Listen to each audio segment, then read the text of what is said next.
Mesdames, Messieurs, bonjour. Écoutez, heureux de participer à cette conférence de presse de notre groupe LIOT. Nous avons cette semaine donc deux questions d'actualité au gouvernement. Nous allons commencer par ça, nous répondrons éventuellement ensuite à vos questions.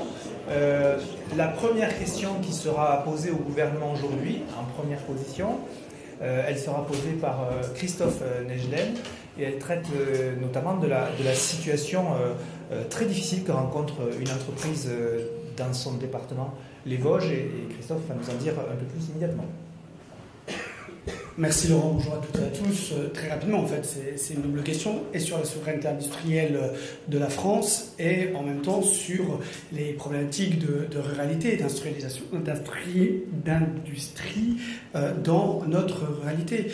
Pourquoi une entreprise de ma circonscription, Astil-Flash, membre du groupe Astil-Flash lui-même, filiale du chinois USI, qui va fermer avec 96 emplois qui devraient être supprimés, et donc dans un village de 650 habitants, Cleury. Et donc la question double sur l'industrialisation de la France. Pourquoi?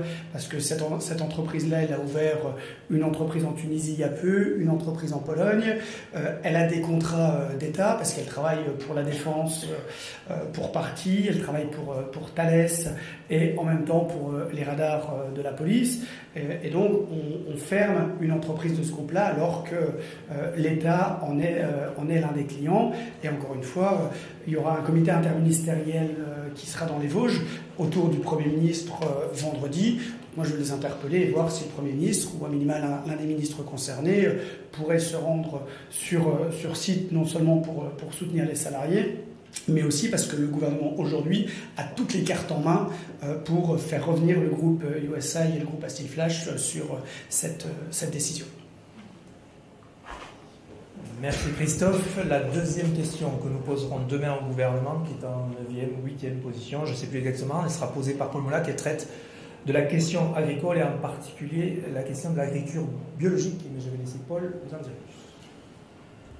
Oui, donc alors que le bio va plutôt un petit peu mieux, en tout cas dans les prix, le gouvernement donne des signaux qui ne sont pas positifs. D'abord, il propose de baisser les subventions à l'agence de la bio, d'une part, et d'autre part, vous avez des sommes qui sont des sommes européennes, qui étaient jusque-là pour la conversion des agriculteurs en agriculteurs biologiques. Et ces conversions, on estime à peu près, alors ça dépend, la profession dit 1 milliard qui reste, la ministre dit 250 millions. Alors elle propose d'en prendre 50 millions et de les mettre sur les JA, mais il reste 200 millions.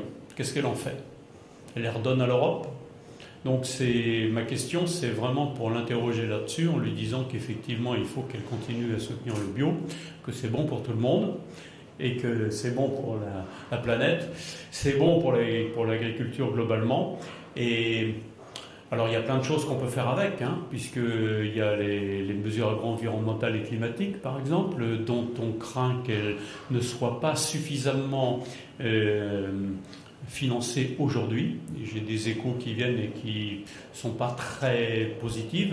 Et donc l'idée aussi, ce serait de pouvoir ce reliquat le transformer en une MAEC bio, qui reviendrait à aider en fait ceux qui sont déjà convertis au bio, des aides qui ont existé par le passé en France, que le gouvernement voudrait supprimer, mais qui existent dans beaucoup de pays.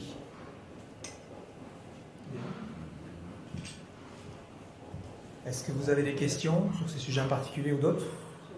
Sur le projet de loi simplification des... Oui. Madame, oui. Vous en prie. Je connais le sujet. Ouais. Sur le conclave qui devrait se terminer avec le conditionnel. Donc l'initiative du Premier ministre hier soir sur la prime pour les seniors, vous en pensez quoi? La prime pour les seniors, écoutez, moi ce que je veux vous dire sur le principe du conclave, je vais élargir un petit peu, c'est que l'idée de réunir des partenaires sociaux pour essayer de trouver une solution à l'équilibre de nos comptes sociaux en particulier, et la retraite notamment, je trouve que c'était une bonne idée. Maintenant, ce que je trouverais assez positif, c'est qu'on les laisse terminer avant de proposer des solutions, que ce soit le Premier ministre ou quelqu'un d'autre, et qu'on puisse écouter les propositions des syndicats qui ont participé, certains depuis le début, d'autres sur une partie, mais qui est des propositions. Ces gens ont travaillé, je pense, et j'en doute pas, très sérieusement depuis 3 mois. Beaucoup se sont appuyés sur le projet qui nous sera présenté à l'issue de ces travaux. Moi, je ne veux pas rentrer dans un débat sur quelques petites mesures qui sont lancées depuis quelques semaines. Bien sûr, l'emploi des seniors est évidemment important. On a aussi parlé de la question de la décote, de la pénibilité. Ce sont des sujets majeurs. Ce sont des sujets, je crois, qui vont être pris en compte, en tout cas j'espère, dans ce que nous proposeront les syndicats qui ont travaillé. Mais aujourd'hui, répondre précisément, vous dire que oui, l'emploi des seniors est essentiel, mais c'est peut-être un petit peu léger. Et je crois que le Premier ministre a tort de lancer comme ça des petites perches. Il devrait laisser présenter les partenaires sociaux le fruit de leurs travaux, et après on débattra. Est-ce que ça sera suffisant ou pas? Est-ce que ça nous permettra de nous appuyer dessus pour qu'il y ait un texte de loi et faire en sorte qu'on puisse se corriger? Moi, je pense que c'est nécessaire, la réforme des retraites qui a eu lieu il y a 2 ans, avec toujours cet objectif essentiel, vital d'équilibre, mais dans la justice. Voilà, c'est la réponse que je peux vous faire aujourd'hui. Vous souhaitez qu'il y ait un texte de loi, parce que vous dites aussi que ça pourrait être... Oui, je reviendrai après. C'est la même question. Oui, continue. Ça pourrait être étudié dans le PLFSS. Écoutez, que vous souhaitez si les partenaires sociaux, il semblerait que ce ne soit pas tout à fait le cas, mais enfin, si les partenaires sociaux se mettent d'accord sur certaines mesures, même si ce n'est pas le soir de la grande révolution, s'il y a des mesures positives qui sont, sur lesquelles les partenaires sociaux sont d'accord, moi je pense que c'est notre responsabilité de le prendre en compte et de le transposer dans la loi, je crois. En tout cas, c'était l'objectif. Et je le partage. Monsieur, je crois que c'était la simplification. Oui, le projet de loi simplification Vieco, votre vote, vous n'aurez pas forcément une position de groupe, mais pareil, on vous connaît. Et par ailleurs, sur les ZFE qui sont inévitablement supprimés, qu'est-ce que vous proposez comme initiative parlementaire? Merci.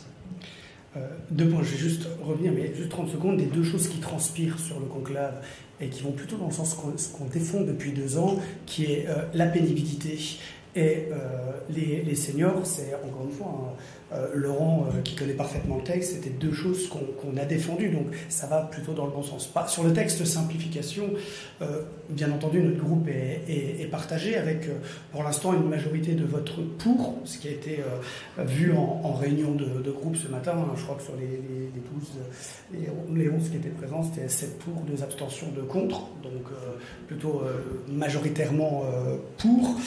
Pourquoi? Parce qu'on a créé beaucoup d'accroches dans ce texte à l'Assemblée, alors des choses qui parfois n'étaient pas dans l'esprit du texte original, mais néanmoins ça a permis d'avoir un débat et d'en parler. Et donc s'il doit y avoir des améliorations en CMP, ça doit se faire avec le texte de l'Assemblée qui est plus large que le texte sénatorial et donc qui permettra d'avoir plus d'accroches législatives pour modifier le texte en CMP. Sur les ZFE, il y a 2 choix. Là aussi, notre groupe est de fait divisé, on va dire en 3 parties. L'une dont je fais partie, qui est plutôt favorable à ce qui a été voté aujourd'hui, ce qui a été voté dans l'hémicycle. Une autre qui ne serait pas défavorable à l'amendement gouvernemental, qui restreignait à uniquement Paris, Lyon et Marseille, la partie ZFE. Et un 3e groupe qui, pour le coup, serait favorable au statu quo, mais là aussi fortement minoritaire. Donc, c'est vrai que si jamais ça allait en CMP, et qu'en CMP il y avait une modification pour aller vers l'amendement gouvernemental limitant à ces 3 villes, non, c'était même pas Paris-Lyon-Marseille, c'était uniquement Paris et Lyon de tête, c'est ça. Exactement. Donc là, pour le coup, je pense qu'il y aurait possibilité d'avoir un accord sur le vote final du texte issu de la CMP. Bon, merci à tous. Merci.